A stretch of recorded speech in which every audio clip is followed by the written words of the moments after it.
You're listening to Sweet Bites with Sandra with your host, Sandra Colton Medici. Tune in every Thursday to satisfy your entrepreneurial sweet tooth. Follow on Instagram at Sweet Bites with Sandra Podcast and Sandra Colton Medici. You can also join our Facebook group at facebook.com/groups/Sweet Bites with Sandra. Hi, I'm Sandra, and I'd like to invite you to subscribe and listen to my new podcast, Sweet Bites with Sandra. Satisfy your entrepreneurial sweet tooth in each episode, full of digital business tips, inspiring interviews, asides from my entertainment career, and rewards to celebrate your sweet success. Find Sweet Bites with Sandra on Apple Podcasts, Spotify, or wherever you listen to your favorite podcasts. All right. Thank you so much for joining us on Extrabyte. I'm so excited to still have with me from our podcast, Sweet Bites with Sandra.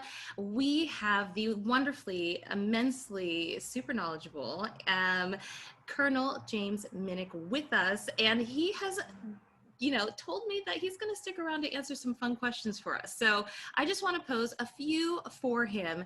37 years of experience in the military with so many accomplishments, multiple master's degrees, doctorate degree, and so many amazing stories that I know that you have. So let's talk about one. If you could tell us something that's not classified, right? But something that happened, whether it was in your military experience or even in your daily life, that was either funny, inspiring, or terrifying, if you will, that you can share with our listeners about you and your experience. Oh, thank you for that question. I'm going to go back just a few years. Okay. So it was 2013. I had just been assigned back to Korea multiple times there, but I've now gone back to be the Secretary of the United Nations Command Military Armistice Commission. So what does all that mean? So Secretary, I led the Secretariat, and the United Nations Command is the U.S.-led command in Korea. Of course, it's the belligerent that fought the North Koreans during the Korean War of 1950 to 53. The Military Armistice Commission is the commission which was set up by the armistice to oversee, to negotiate and supervise the armistice. So now I'm leading this secretariat. I haven't been there long. And I have needed to reach out to my North Korean counterpart, Senior Colonel Park Hyung, and wanted to meet with him. And so a couple things here. Number one, I had wrote a letter, and I'll tell you, by the time I was in that job 3 years, we'll have had over 200 letters between us by the time that's over, right? So it's quite a few. This is the first one. And so I write the letter, and it'll be translated by my team. And I start off with dear, and I end with sincerely. My people come back to me and say, sorry, sir, that's not how these letters are done here. I said, no, this is exactly how we'll communicate. I said, the way I choose to write it defines me, not the other person, right? I mean, we got to remember that about our actions. They define us. And so off it went. Probably the first time ever in all these years, I had sent a letter to North Koreans, dear Senior Colonel Park Hyung, I'd like to meet with you. So we did meet.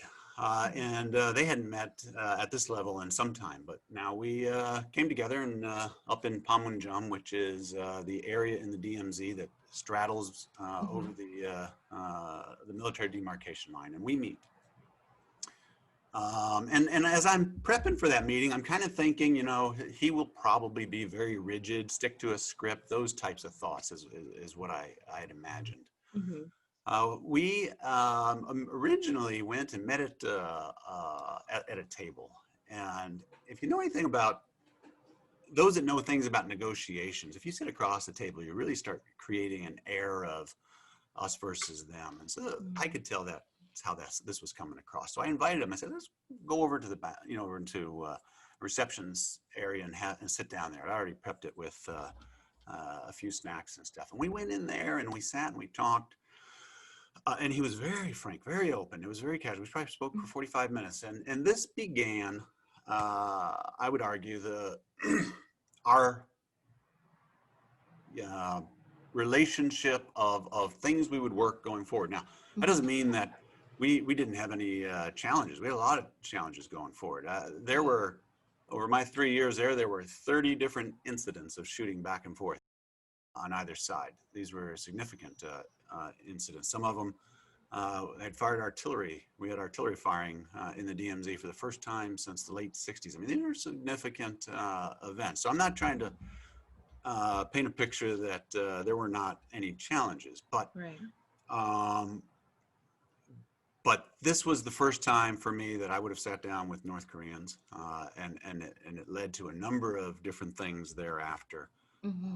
And so maybe that hits your interest level of things that were different. Yes. Okay. So, my thinking, just hearing, so I approached the demarcation line. Like, you're so calm about that. And I don't know if that's part of your, training. It's just in you, or it's just, how your DNA works. But I would be freaking out. I don't know. Maybe I'm just not cut out for it, but I don't know if I'd be as calm as a cucumber. That's just how you come across. Well, I appreciate that. I had, of course, first time I was up in the DMZ would have been in 1982, I guess, and I'd gone a few times before that, but never. This is the Military Armistice Commission headquarters area. This is, this is now a different perspective. This is not me there observing. This is now me on home turf, and Right. but it was a great opportunity. I have spent, 25 years probably writing about the security situations on the Korean Peninsula. Mm-hmm. I've written a few books and chapters and whatnot that deal with the North Korean nuclear security issues or other alliance security issues. And so these have been areas that, I have been just really drawn to and interested in. Mm-hmm. And have been in other situations that were perhaps a little more difficult than the one we just described. A little more dicey. Well, so did you finish out your letters to him with dear? Oh, I absolutely. As I said before, Absolutely.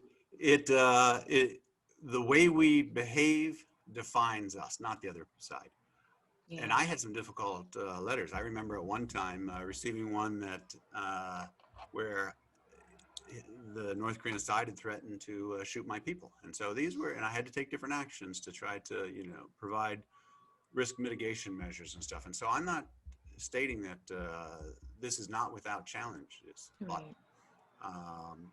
but again, now I suspect after I left, they probably went back to The formalities. other ways that they did it. But Yeah. That's how that was anyway.